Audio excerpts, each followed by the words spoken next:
Hello everyone, it's Carl, welcome back to my channel. Just doing a little roundup tonight of the reviews after the review embargo has been lifted on the Rings of Power. It's exactly as I thought, guys. It's about 2/3 not good at all, to be honest. There's a lot of well-established media that you would think would be on the side of what the Rings of Power is trying to push, who are completely lambasting it. So it's very interesting to see this happening because I'm very surprised that it is. I honestly thought it would be completely different. I thought it was going to be something that the media were going to get behind, and some have. The majority just don't seem to have got behind it at all. So I'm surprised, but in a way I'm kind of not surprised because the work has to speak for itself, and judging by what we've seen and the way the actors have been acting and the trailers have been looking and God knows what else, it seems that this show was probably doomed to fail from the start, and everybody definitely had an opinion on the show. I feel a lot of people were asking people to give it time to actually wait for the show to come out, but now that the show's actually came out, I think we're seeing a lot of evidence that it's just no good at all. And if the access media, for the most part, are saying it's no good after 2 episodes, I think we should probably take notice. So yeah, media reviews are out, so let's go into some of the reviews anyway. And I picked out a few nice little snippets and nuggets for us to go through. So we'll go through that now and have a look and see what the media have been saying. Right, so let's go first to the Mail Online. Now I read about this today, the article, and Christopher Stevens reviews The Lord of the Rings of Power. No turkey, however bloated and stupid, could ever be big enough to convey the mesmerising awfulness of Amazon's billion-dollar Tolkien epic. Oh, rating 1 star. I mean, that's a kick in the bollocks, isn't it? I mean, not 2 stars, 3 stars, room for improvement, just straight in with 1 star after 2 episodes. I mean, that doesn't bode well for the future of the show. I mean, this is only one review, obviously, but we have many more to go through, so yeah, this isn't looking good. Turkey is not the word. No turkey, however bloated and stupid, could ever be big enough to convey the mesmerising awfulness of Amazon's billion-dollar Tolkien epic.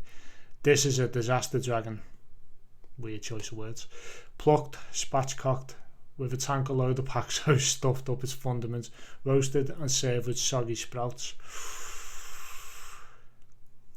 I mean, Christopher Stevens just woke up on the wrong side of the bed that morning to just write this and completely lambast the show. Let's have a look through some more. What else did he say? Let's start with the budget, $1 billion. Let that sink in.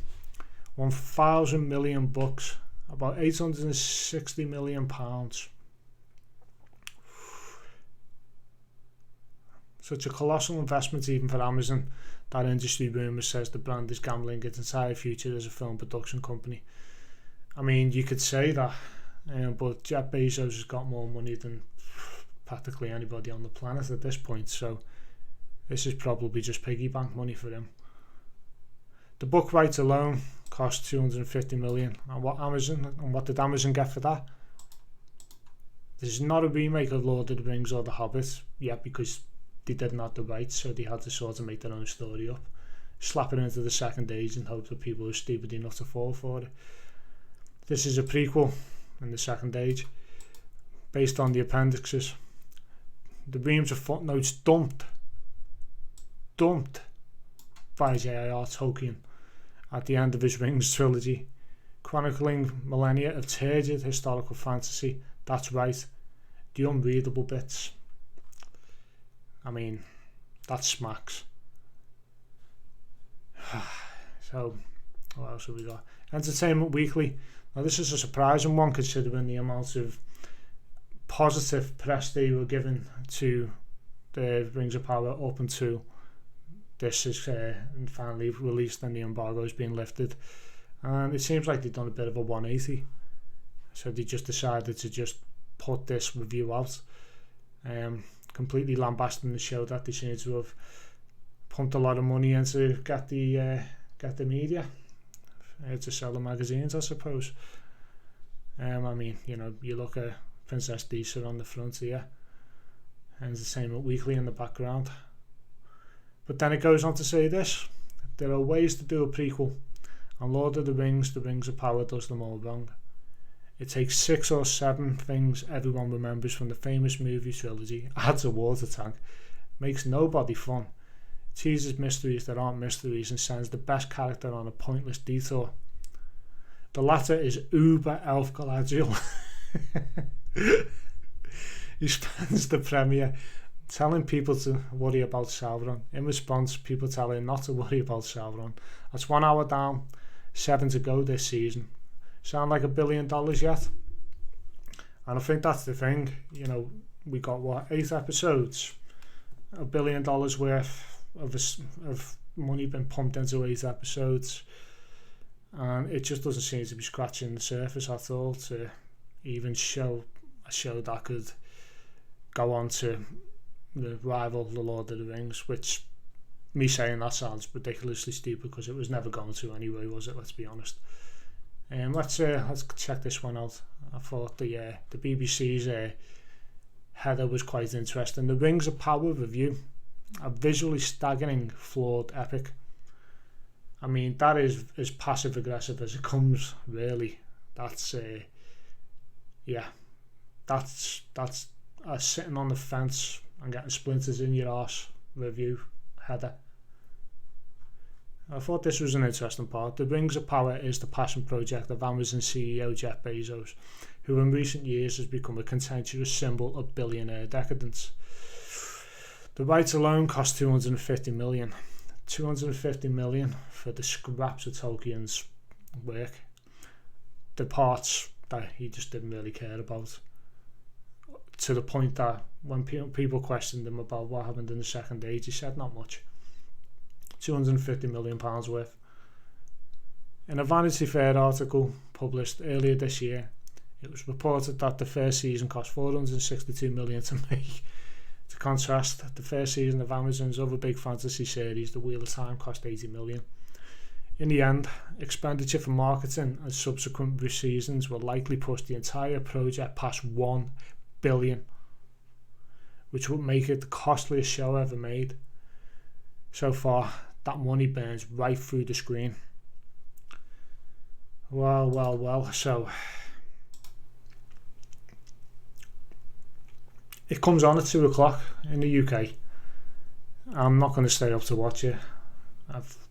There's no chance. As much as I am anticipating watching this, I will watch it tomorrow, and I will give my review on it tomorrow. I'll put it up on the channel tomorrow at some point. But I will say this, a lot of people who I respect in the industry, a lot of YouTubers I respect, everybody's saying it's fucking arse. It's just no good. There's not really anything good about it. And it's a shame because I wanted to give it a shot. And I'm holding on to the idea that some of it might be good. I'm trying to maintain a neutral stance, but it's just not showing at all. Even with people in the access media, for the most part, who you would have thought would have been on the side of it, and of course there are good reviews of it, but it's from newspaper publications and media that you would expect to like this sort of thing. But I think the book has stopped. I think the bubble's burst now. I think we are starting to fall into the steady state of decline of wokeism in our media. I think the people who make these shows are realising that it just doesn't sell, and it's going to stop people making these sorts of shows in the future. I could put money on it now that that's what happens. So I will give this a watch tomorrow. I'll give the first 2 episodes a watch tomorrow. with everybody else in the UK who wants to watch it. We will see how it goes, and I will give you my honest breakdown as to what I feel is good about it, if anything, or what's terrible about it, which, judging by the reviews of respected people on both sides of the fence, it's not good. Anyways, guys, thanks very much if you stuck around to the end of the video to listen to me ramble on about the reviews coming out, the embargo being lifted. This is my second video on the channel. I'm really starting to feel I'm getting a lot more comfortable behind the camera, so give me a like and a comment if you feel I'm doing any better, if there's anything you'd like me to discuss on the channel, or if there's any conversation we can have in the comment section. I'd be more than happy to engage with you all in the comment section. We can have a nice chat, even a ding dong if we want to talk it out, hash it out, and see if there's anything that you disagree with me saying in the article. I welcome all comments, all opinions. Also, if you can give us a subscribe as well, that'll be very appreciated. Anyways, guys, take care.